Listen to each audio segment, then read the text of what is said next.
Okay, next I would invite Timothy Seay to the table.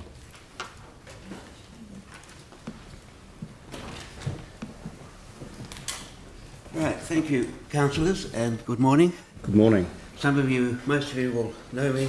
This is the 5th time and speaking to 3 councils about my hobby horse, the McDougall Art Gallery.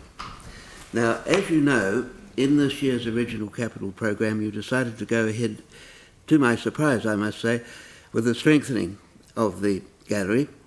So presumably it could be reopened after virtually being unused since it was closed in 2002.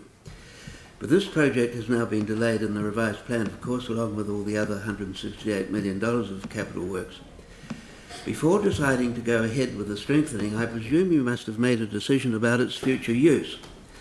But no announcement on this has yet been made. So I changed my submission to read that the strengthening of the McDougall Art Gallery is reinstated in the revised annual plan on the grounds it is now both urgent and a special case, and that a decision on the gallery's future use is made now and announced as part of the plan. I fully understand the financial position you are in, but I would just like to plead my case for it to be reinstated in the program on the grounds of it being both urgent and a special case. It's urgent because it's deteriorating.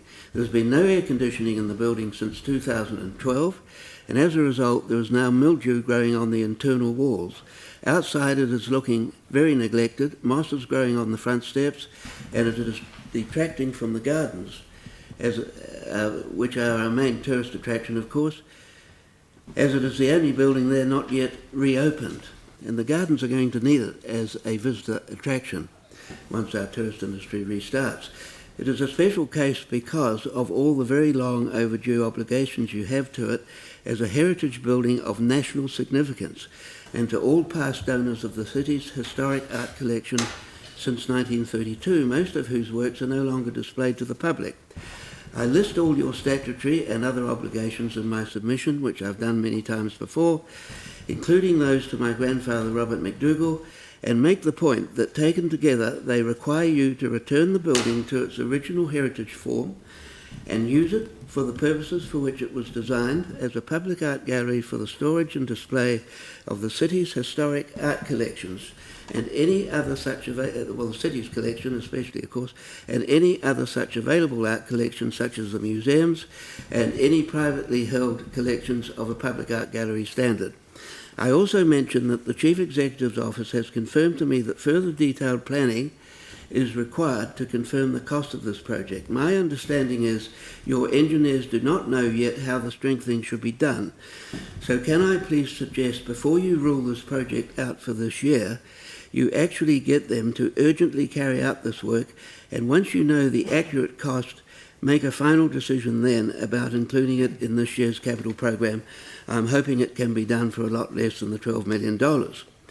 And I also make the point, as other submitters have mentioned, it will never be cheaper than now to carry out this project before the wave of government-printed debt money of billions of dollars hits the construction industry and it tries to start all this planned government work about who knows when. Not before the next 18 months. Now that has brought us to the end of the 3 minutes that was set aside. Unfortunately, we're beyond the 3 minutes. Certainly the points that you've made are well understood, and we've got your written submission which has already been circulated as well, so thank you for that, but we are needing to run strictly to time this morning, unfortunately. Okay, well, I mentioned there the terms of the gift, and particularly for the benefit of the new councillors, I was going to mention that, so I'd be grateful if the new councillors could read that in my submission, please, because it's very important and it's unique. It's unique to the city. It was the largest gift ever given to the city, and it was all done just on trust. And that's something that, when you make a decision, you're going to have to wrestle with. Indeed. Okay, thank you very much indeed for the time taken this morning. Thank you.